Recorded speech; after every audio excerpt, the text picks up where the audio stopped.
दयालु परमहंस घट घट वासी भगवान की जय। इष्ट देव भगवान की परम प्रिय आत्माओं, आज क्या था हम भूल गए।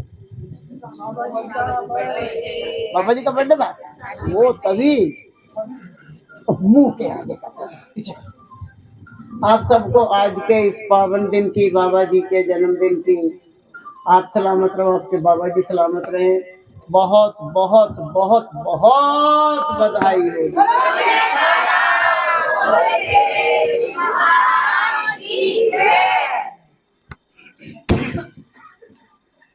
प्यारे, जीवन कितना लंबा और कैसे कैसे अजीब लगता है ना। कहाँ से हम चले, कहाँ से महापुरुष चले, कहाँ छपरा में दो दो प्रॉपर्टियां छोड़ के दादू जी निकल भागे, और फिर वो तो कह रहे थे मैं वापस नहीं आऊंगा।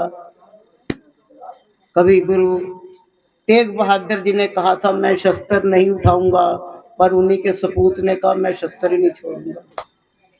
समय अनुसार महापुरुष वो हर बात को यही कहते रह गए, तेरा भाना मीठा लागे, हरि नाम पदारथ नानक मांगे। लेकिन गुरु गोविंद सिंह जी ने उनकी सपूत जी क्या कह रहे हैं, 1.25 लाख से एक लड़ाऊं तभी गोविंद सिंह नाम कहूं।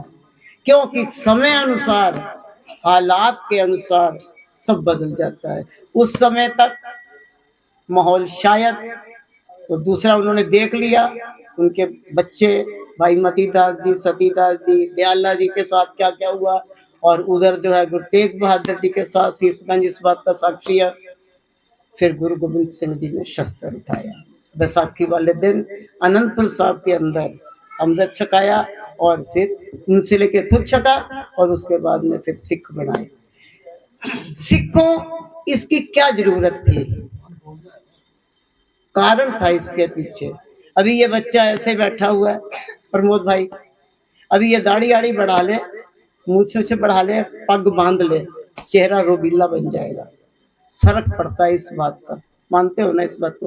क्योंकि जब पग वगैरह बांधी जाती है, दाढ़ी रखी जाती है और मूछे वगैरह आ जाती हैं और एकदम से एक रूप बदल जाता है, तब फिर उन्होंने जो है सिंह बनाए इस वजह से, क्योंकि जंगलों में वासा था हालात को देखते हुए।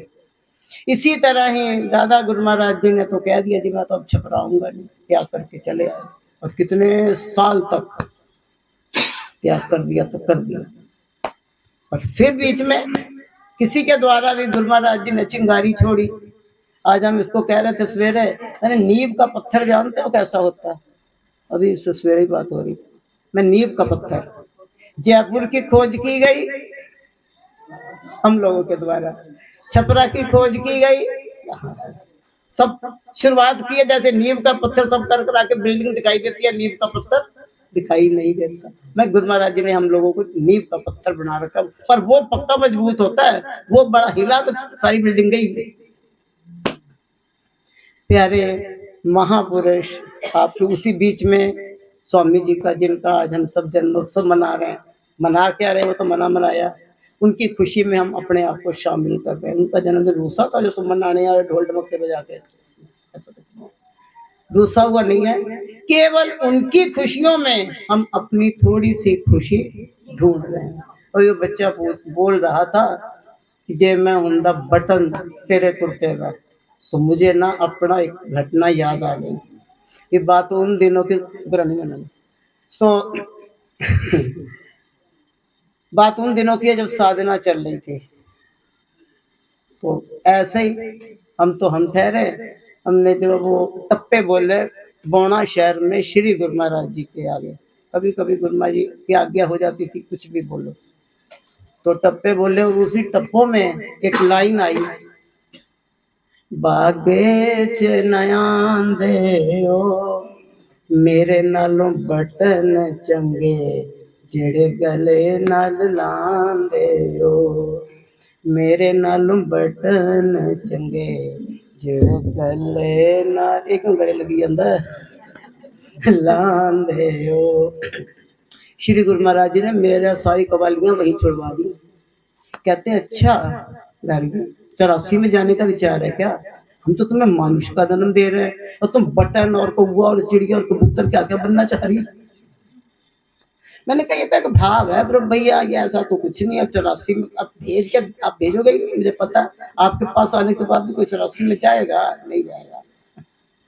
तो एकदम से वो याद आ गया गुरु महाराज जी का 84 में जाना क्या। स्वामी जी ने, जिनका हम पावन जन्मोत्सव मना रहे हैं, अपने जीवन में जितना स्ट्रगल किया है शायद उसका 1000वां हिस्सा भी प्यारे अगर हम सबकी जिंदगी में हो, एक तो यही बैठे हैं उनके परिवार के मेंबर, उनका 1000वां हिस्सा भी अगर हमको भुगतना पड़ जाए ना तो शायद हम हथियार गिरा। ब्राह्मण परिवार में जन्म लिया, भारद्वाज कुल में। उसके बाद परिवार में और भी कई लोग, भाई बहन वगैरह काफी, लेकिन माता जी दमे के पेशेंट थे, दमा था उनको, इसलिए क्या कह रहे थे स्वामी, मासी ने पाला, किसने पाला? बहन ने पाला इनको। पिताजी थोड़े से स्ट्रिक्ट स्वभाव के थे, पर स्ट्रिक्ट का मतलब ये नहीं है, मेरे को भी तुम लोग कहते हो स्वामी जी तो भोले भाले, बाई जी बड़ी तेज है, कोई बात नहीं कह लो, लेकिन जो है उसमें अगर स्ट्रिक्ट थे तो वो किसी का बुरा नहीं चाहते थे, केवल पढ़ाई के लिए।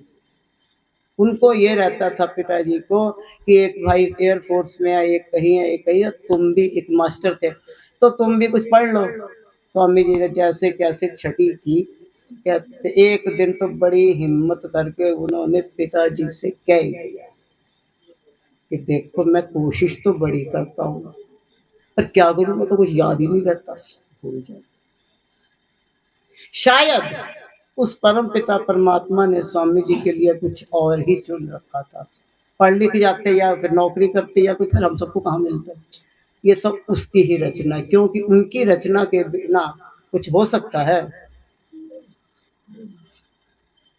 उसके बाद प्यारे पढ़ाई छोड़ दी उन्होंने, फिर क्या दिया, जाओ घर से निकलो, खाओ कमाओ, गाय भैंसी भी चराई, बहुत कुछ किया।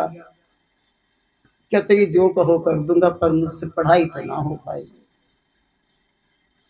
लेकिन फिर बीच में सिनेटरी का काम, इतने मोटे मोटे पाइप तीसरी चौथी मंजिल पे चढ़ाना, खाला जी का घर ना है, बड़ा मुश्किल है।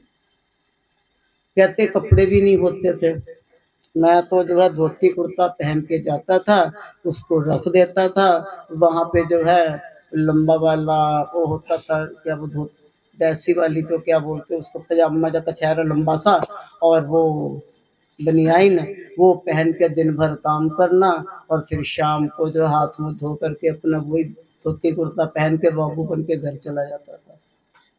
कितना स्ट्रगल, कितना स्ट्रगल किसके लिए किया उन्होंने? हम लोगों को दिखाने के लिए कि जो जितनी ज्यादा संघर्षता से निकलेगा उतना ही ज्यादा वो फलेगा। फिर बीच में लोग कहते तो थे भी ये बच्चा लगता तो किसी अच्छे घर का है, पता नहीं क्या मुसीबत आन पड़ी है जो लेबरिंग का काम कर रहा है, पर कोई कुछ कह नहीं पाता, तो वो अपनी मर्जी से कर रहा, तो किसी को जबरदस्ती तो थी नहीं।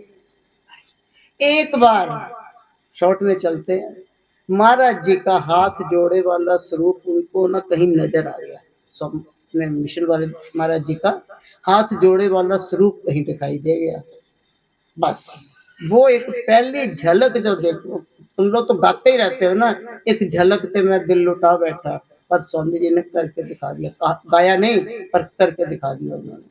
और वो एक झलक जो कहीं देखी, पता नहीं कहाँ से उन्होंने वो देख लिया। कहते भी अगर ये शरीर में है, ये जिनका भी ये स्वरूप है, ये अगर शरीर में है तो मैं अपनी सारी जिंदगी इनको दे सकता हूँ। अब खोजा कहाँ जाए, वो शरीर में है कि नहीं, ये भी मुश्किल हो गई। उन दिनों में बाबा उस पे कपड़े की दुकान पे काम करते थे। लोग क्योंकि हिसाब किताब रहनी बहनी सहनी उठनी बैठनी अच्छे ढंग से थी, तो लोग जो इनका मालिक था उसको तो नौकर समझते थे, इनको मालिक समझते थे। लेकिन ठीक है। तो एक दिन की बात है, स्वामी जी की कहानी उन्हीं की जुबानी है। कहते हैं कि एक दिन की बात है, दुकान पे कोई बंदा आया कपड़े लेने के लिए। जितना उसने लेना था नाप नूप के जब काट पीट के उसको दिया, अब उसने जब पैसे देने लगा तो तुम लोगों के जेंट्स पर्स में वो एक यहाँ पे वो बनी रहती है, उसमें यहाँ पर वही वाली हाथ जोड़े वाली महाराज जी का स्वरूप लगा हुआ था उसके पर्स में। स्वामी जी की नजर वो पर्स पे पड़ गई। ये भी सब कुदरत की कलाकारी है, देखो, है ना। तो उस पे जो पड़ी तो महाराज जी का स्वरूप देख करके स्वामी जी ने उस ग्राहक से पूछा, ये जिनका अपने स्वरूप लगाया वो अपने जानते हो? जानते, तो रोज मिलते हैं हमको? मिलते? स्वामी जी हैरान, मिलते हैं क्या मतलब? कहते हैं हाँ हाँ, ये रजौरी गार्डन में अभी आजकल यही है। वैसे वो इधर उधर भी होते हैं, भ्रमण पे भी होते हैं, नंगली साहब गए, जलंधर गए, कहीं भी गए, लेकिन अभी तो ना वो है यहाँ रजौरी गार्डन आए हुए हैं। कहते आप हमसे मिला दोगे? कहते अब चलो। वो बड़े हैरान हो रहे थे, स्वामी जी को ये बड़ा हो रहा था कि मैं उनसे मिलने जा। सोचो, जिसकी जन्मों से तुम्हें प्यास लग रखी है कि हमको ये मिले मिले मिले मिले मिले, एकदम से वो देखा उसमें और वो कह रहा चलो मिला दो, अंदर आपको कैसा हो रखा होगा? सोचने की बात है, इमेजिन करोगे, बड़ा ही आनंद आएगा। उन्होंने वो इतवार को सत्संग होता है, इतवार का प्रोग्राम चल रहा था, स्वामी जी और दुकान पे ही थे तब से। तब भी स्वामी जी के जमाने में भी सोमवार को ही मार्केट बंद होती थी, आज भी सोमवार की बंद। तो स्वामी जी ने मालिक से कहा कि मेरे को ना 2 घंटे की छुट्टी दो। उनको ये था मैं दर्शन करके आ जाऊंगा, जो जिनको मैं ढूंढ रहा हूँ सच में क्या वही है? एक बार उसको इनको इंक्वायरी करनी थी। वो 2 घंटे तो उनके अभी तक न पूरे हुए। उन्होंने वहां पे वो ले गए तो सत्संग चल रहा था, जो साथ लेके गया था वो एक हाथ में उसके अपना कपड़ा, एक साथ में ये, और वो चले आए। जो प्रसाद प्रसाद होगा उसके पास, ये तो खाली हाथ है, चले आए। और वहां पे जब आए तो मत्था टेक का, बस ये मत्था टेक के तो वहीं के वहीं बैठ गया। इनसे पीछे क्योंकि संगत बैठी थी, पीछे बैठ गए और बैठ तो गए, मतलब पता नहीं, कहते मैं सत्संग ना सुना करके, मैं तो उनकी झलक ही देख रहा था। एकदम जैसे आंखें साधारण भाषा में कहा जाता पथरा सी जाती है, मतलब एक टिक जैसे, बोले पलक भी नहीं झपकने। तो देख दर्शन पे लग गए। सत्संग कब खत्म हो गया, संगत चली गई है, देखे चले जा रहे हैं। बाद में महाराज जी ने ही ध्यान तोड़वाया। महाराज जी ने ऐसे इशारे से कहा, बच्चों क्या हुआ? बड़ी देर से तुमने पलक भी नहीं झपकी, क्या हुआ? फिर इनको कुछ लगा भी कुछ हो गया। स्वामी जी का कहना है, कहते गार्गी मैं उठ के खड़ा नहीं हो पाया, वहीं से ही जहां मेरे पीछे में बैठा था, वहां से जहां महाराज जी विराजमान थे वहां तक मैं घुटमन घुटमन ही चलता हुआ आया, और छोटे बच्चों की तरह रुड़ता हुआ, और वहां तक पहुंच करके कहते हैं महाराज जी मैं आ गया। तो कहते नहीं ठीक है बेटा, अच्छी, और सब बढ़िया, कुछ खाओगे पियोगे, पानी चाय कुछ? कहते नहीं कुछ नहीं। पता ही महाराज जी कुछ कह रहे, कोई जवाब दे रहा, क्योंकि आंतरिक जो आनंद होता है वो उसकी कुछ बखानता नहीं कोई कर सकता है। जिन्होंने बताया वो भी नहीं बोल पा रहे थे। उसके बाद स्वामी जी का कहना है, कहते जी मैंने तो जब सारी संगत चली गई तो फिर दोबारा से वो एक बार बुला लिया, सब कुछ हो गया, तो महाराज जी ने कहा बच्चे तूने घर नहीं जाना है? कहते कौन सा घर, मैं तो आ गया अपने घर, मैंने तो आपसे कहा मैं आ गया। तो फिर महाराज जी ने कहा कि देखो बेटे ऐसा है, माँ की बात नहीं है, या तो अपने घर से बड़े भाई को लेके आओ, और या फिर पिताजी को लेके आओ, वो आकर के भरी संगत के बीच में तुम्हारा हाथ यहाँ पकड़ा दे। क्योंकि उन्होंने खुद ने बड़ी छुट्टियां की हुई हैं, महाराज जी ने बड़ी मुश्किल से आए शरण में। तो महाराज जी ने कहा बच्चे ऐसे नहीं, तुम जो है ना जैसा भी है किसी को भी घर से लेके आओ, कल ले आना, प्रोग्राम के बीच में प्रोग्राम होगा और उस बीच में तुम सब वो लोग हमको हाथ पकड़ा दे। कहते जी दुकान कौन, किसकी दुकान, क्या वो तो नहीं जाता। अब पिताजी तो डरता था, बड़े भाई इनके जो एयरफोर्स में है उनको कहा, वो इत्तेफाक से आए हुए थे छुट्टी पे, उनसे कहा भाई साहब ऐसा ऐसा मुझे तो लगता मेरी मंजिल मिल गई है, बस ये एक शर्त रख दिया उन्होंने, तो आप चलो मेरा उनको मुझे उनके हवाले कर दो। उन्होंने, क्योंकि उनकी पिताजी से बनती थी, वो नौकरी जो करते थे, उन्होंने पिताजी से कहा, पिताजी मान गए। अब ये दोनों बाप बेटा चले आए रजौरी गार्डन दूसरे दिन। वहां पर जब पहुंचे, सत्संग फिर भी हो रहा था, तीनों बैठ गए और प्रोग्राम के बाद फिर उन्होंने कहा कि पिताजी ने कि भाई मैं तो बहुत चाहता था कि ये कोई नौकरी वोकरी करे या कुछ काम वाम करे, लेकिन इनकी यही मर्जी है, तो मैं खुशी से इसका हाथ आपके हवाले कर रहा हूँ, आप जाने ये जाने। पिताजी का मन तो बल्लियां उछल रहा था। ये वाली मेरे पिताजी का, इनके पिताजी का नहीं, मेरे पिताजी का। खैर जब वो हो गया सारा, हलवा बंटवाया गया, प्रसाद में भी चलो बच्चा आया है। उसके बाद में क्या होता है, जैसे वो पिताजी और भाई साहब तो चले गए, स्वामी जी पीछे थे। बाद में ये भी मत्था टेक के छोड़ने के लिए जाने लगे, तो महाराज जी ने पिता इनको बुलाया, बाबा को, और स्वामी जी से बोले, पंडित जी आपके पिता तो साधु हैं। ये अपनी बात कर रहे हैं, यहाँ पिताजी का टांका पिट हो रहा है। कह रहे आपके पिता तो साधु हैं। बोले साधु हैं तो ले लो। स्वामी जी ने सीधी भाषा में कह दिया, साधु हैं तो ले लो, ऐसे जब बुला के ला। स्वामी जी फिर वापस गए और वापस जा करके कहा, जी पिताजी आपको वो बुला रहे हैं, महाराज जी बुला रहे हैं। अच्छा जी चलो। फिर वापस आए, तो जब दोबारा से मत्था टेक के खड़े हुए ऐसे, तो महाराज जी ने कहा, आप तो साधु हैं। ये नहीं कहा आ जाओ या कुछ, कहते आप भी साधु ही हैं। आगे से पिताजी कहते हैं, एक जिम्मेदारी है। तब छोटे भाई रवि की शादी नहीं हुई थी।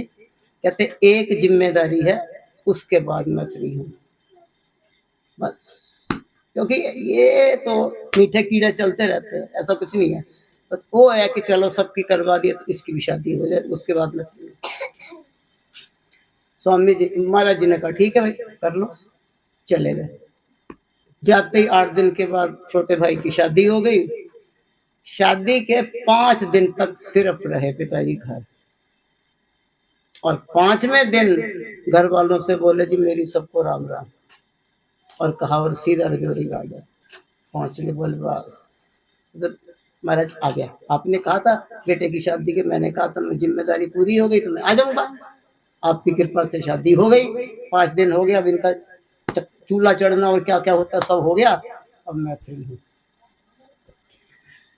उन्होंने भी, पिताजी ने भी अपने जीवन में इतनी कमाई की है। ध्यान, उनका तो नाम ही सार ध्यानानंद जी था पिताजी का। हमेशा 24 घंटे वो स्वभाव नहीं मारा गया किसी को भी कुछ भी कह देने वाला। क्या कर रहे हो, सीधी बात नहीं, कुछ भी डांट देना या कुछ भी कह देना, सब डरते थे। ये भाई जी लोग भी, महात्मा लोग भी, ये पंडित बाबा जी का कुछ नहीं पता क्या बोल दे, लेकिन हर समय ध्यान में रहते। कैथल में स्वामी जी की भी सेवा लगी है, स्वामी जी के साथ बाबा जी भी गए। उसी बीच में ये जो बड़े स्वामी जी हैं, वो हरिद्वार के कई साधु आधु होंगे, सुल्फा गांजा उस चक्कर में पड़े हुए थे। तब स्वामी जी ने बेनती की कि अब पिताजी भी आ गए, तो एक हमारे बड़े भाई है, वो भी शादी आदि तो कर नहीं रहे, आप उन्हें भी ले लो। कहते अच्छा बुला देना। तो फिर स्वामी जी की प्रेरणा से बड़े भाई साहब भी इनकी शरण में आ गए। फिर तीनों लोगों ने, दोनों भाइयों ने और पिताजी ने, जो भी सेवा बख्शी गई है, जो भी किया गया। बड़े स्वामी जी का एक पैर छोटा था, कभी नोट किया हो तो, चप्पल जो पहनते थे तो एक पैर में एड़ी लगवाते थे अलग से। ये मिशन में व्हाइट वॉश चल रही थी, तो स्वामी जी खुद ही कर रहे थे। बड़े स्वामी जी पैर जो स्लिप किया, हड्डी टूट गई, आधी हड्डी कटी हुई है, तो उस चक्कर में उनका एक पैर छोटा हो गया। और वो भी बड़े स्वामी जी जब सत्संग करते थे, आंखों से पानी भाव युक्त होकर के। इनका तो आप लोगों ने बहुत सुना, लेकिन बड़े स्वामी जी का भी सत्संग वो बहुत कम करते थे, लेकिन टॉप पर करते थे बड़े स्वामी। ये मोहन जी बैठे हैं, एक दिन आए मेरे पास, मिन्नी कुटिया की बात है। कहते जी एक बात नहीं समझ में आ रही, हमारे स्वामी जी किस चीज में छोटे हैं। उनको बड़े स्वामी जी कहते हैं, इनको छोटे स्वामी जी कहते हैं। हमारे स्वामी जी किस बात पे छोटे हैं? मैंने कहा जी उम्र में। वो उम्र में बड़े हैं, ये उम्र में छोटे हैं, ये दोनों सगे भाई हैं। कहता अच्छा। मैं सोचता था कि भाई पता नहीं इनको बड़े स्वामी जी कहते हैं, इनको छोटे वाले क्या कहते हैं। ये इसके भी अलग एक शटूफे चढ़ते हैं कुछ कुछ। प्यारे बाबा जी ने ध्यान के द्वारा इतनी सेवा कमाई, इतनी सेवा कमाई, इतनी सेवा कमाई, उनका मुकाबला नहीं। शायद उनकी प्रक्रिया को देख करके ही महाराज जी ने उनका नाम ध्यानानंद जी रखा होगा। जैसे कि उनका नेचर था थोड़ा गुस्से वाला। जब यही रजौरी गार्डन में जब उनका शरीर छूटा है, सबका कहना है एक एक से उन्होंने माफी मांगी, चाहे वो छोटा चाहे वो बड़ा। भाई मुझे माफ कर दियो, मैं जा रहा हूँ, कुछ कुछ कह देता हूँ ना, माफ कर देना भाई, मुझे माफ कर देना, मैं जा रहा हूँ भाई जी, मुझे माफ कर देना, मैं कुछ कुछ कह देता हूँ ना। सब लोगों को लगा बाबा जी कहाँ जा रहे हो? कहते बस अब मैं जा रहा हूँ। बोले ऐसे कैसे जा रहे हो? ना खांसी ना नजर ना कोल्ड ना बुखार ना कुछ, चल दिए कहाँ जा रहे हो? कुछ कहीं नहीं जा रहे हो। कहते ना बस अब मैं जा रही, बात तुम सबको शिकवा गिला ना रखना, और मैं जा रहा हूँ। और उसके बाद मंदिर के बाहर ही, रजौरी गार्डन में तो गए आपको पता होगा, मंदिर के बाहर ही चुपचाप कहते हैं बैठ गए आंखें खोल के। जब वो बैठे हैं श्री गुरु महाराज जी की ध्यान, अंदर नहीं गए क्योंकि मालूम था ये उनकी अंतिम समाधि है। हॉल के बाहर ही बैठ के श्री गुरु महाराज जी के दर्शन करते करते करते करते खुली आंखों से जोत में जोत समा गई। सबसे माफियां मांग ली और जोत से जोत समाई, और ना कोई टेक ना कोई कुछ, बीचों बीच बैठे हुए थे वो सामने। भाई जी लोगों ने, जनक भाई जी ने 2-3 बार जाके हिलाया भी, देखा भी, मतलब बाबा जी का आज अच्छा ध्यान हो रहा, आंखें खोल के, तो बंद करके रखते हैं पर आंख खोल करके, और एक तक करते रहे। उसके बाद भी ध्यान उनका, जब शरीर छूट गया लेकिन ना तो आंखें बंद हुई हैं, ना शरीर हिला, ना गर्दन मुड़ी, ना कुछ हुआ, एकदम एक्टिव ऐसे बैठे हैं। तो फिर बैठे ही हुए हैं और अभी भी देखे जा रहे हैं। स्वामी जी का कहना है कि सवेरे 10 बजे से लेके शाम को 4 बज गए, अब सबको हुआ है बाबा जी को क्या हो गया, ऐसी अखंड समाधि तो आज तक नहीं लगाई इन्होंने, ये क्या हो गया। और फिर जब उन्होंने जाके पास देखा तो शरीर तो ठंडा था, क्योंकि टाइम काफी हो गया बीच में। अब बैरागन लगा के तुम क्या बैठाओगे, वो तो पहले ही बैठे पड़े सेट था एकदम से, केवल तैयारी ही करनी थी। और कर करा करके ये समय बताता है कि जीवन भर व्यक्ति का व्यक्तित्व कैसा था, है ना। और इनका देख लो, बड़े स्वामी जी का भी देख लो, उनका तो चलो हिमाचल में हुई घटना, इनकी भी जयपुर कह रहे हैं, नंगली साहब बसंत मना रहे हैं और सबको छपरा के कार्ड बांटते फिर रहे हैं, और खुद जाके पहले ही बैठ गए।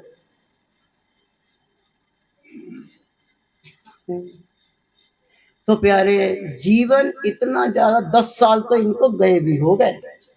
वो छोटा सा समय, कब जो है 89 में हम इनको मिले, फिर 91 में हम आए, 92 निकला, 93 में इन्होंने संन्यास देने की सोची, हमने कहा अभी रुक जाइए, कोई कारण था, फिर 4 में लिया, वो 4 के चक्कर में लेके वो कितना समय बीता बीता बीता, यही तो तुम्हारी जो गुरुनाथ जी के भंडारे की पूर्णमासी, कितना वक्त बीता। इनकी आज एनिवर्सरी है जी, 40 साल हो गए इनको, राज बहन जी को। वक्त कैसे भागता है पता चलता किसी को, कैसे जो है ये जीवन में कितने उतार चढ़ाव, उठा पटक, उस बीच में कितने आए। हमारे जैसे को भी संभालना, जैसे हम तो बींगे सरदार, पक्की हूँ कट्टर, नहीं झुकना तो नहीं झुकना, नहीं आना तो नहीं आना। पर फिर भी स्वामी जी ने अपने प्यार से, अपने व्यवहार से गले लगाया और फिर सबसे मिलाया, और सबके साथ में आज लगता नहीं है कि हाँ कुछ उनकी कमी तो रहेगी, लेकिन इनडायरेक्ट में मन के अंदर एक विचार ये जरूर रहता है कि गर्गी बस वो हमसे खुश तभी रहेंगे कि अगर ये जो उनकी लगाई हुई फुलवाड़ी है इन ऐसे ही महकती रहे, ऐसे ही खुश रहे, तो फिर हमें कहना नहीं पड़ेगा कि स्वामी जी मुझसे नाराज हैं या मुझसे कैसे हैं, वो खुश ही होंगे। अगर ऐसे ये सब ऐसे चहकते रहोगे, खुश रहोगे, आनंदित रहोगे, तो बाबा जी खुश होंगे ना। खुश होंगे तो फिर इसका मतलब वो मुझसे नाराज होंगे तो भाई बता देना मुझे। क्योंकि वो यही हमेशा कहते रहे कि स्वामी जी, श्री गुरु महाराज जी को प्यार करो और गुरु महाराज जी की रूहों को प्यार करो। गुरु महाराज जी, वो अपने जीवन में उनका यही नारा था, गुरु महाराज जी को प्यार करो, कोई भी आए मत्था टेक पहले गुरु महाराज जी के पास जाओ, ये कहते चले। गुरु महाराज जी से प्यार करो, गुरु महाराज जी का मिलो, जाके उनको प्रणाम करो, और उसके बाद सारे जो उनके बच्चे आ रहे हैं, देखो जी मेरी संगत तो है नहीं ना आपकी ना किसी और की, ये सारी संगत तो इनकी है ना, गुरु महाराज जी की है। आज खुदा ना करे ये कपड़े हम बदल दें, ऐसे पहन लें, कोई नहीं पूछेगा, ये सलामी सारी किसी को है, क्योंकि ये श्री गुरु महाराज जी का टैग लगा हुआ है। ये एक उनकी दी हुई यूनिफॉर्म समझ लो, पुलिस वालों की अपनी यूनिफॉर्म होती है, और हमको गुरु महाराज जी ने ये यूनिफॉर्म दी है। तो प्यारे श्री गुरु महाराज जी, आप सब आए यहाँ पे बैठे, कुछ स्वामी जी की खट्टी मीठी यादें को तरोताजा किया, और उन्हीं यादों को ताजा करते हुए अपने दिल में बसा के रखो, और आनंद होते हुए श्री गुरु महाराज जी से प्रार्थना की, हे परवरदिगार अपनी फुलवाड़ी ऐसे ही चहकाते रखना। और गुरु महाराज जी आपसे ये बेनती है कि अपने बच्चों पे तंदुरुस्ती, बरकत और कृपा का आशीर्वाद सदा बना के रखना। इसी उपलक्ष्य में आप सबको फिर से एक बार बहुत बहुत बहुत बहुत बधाई हो।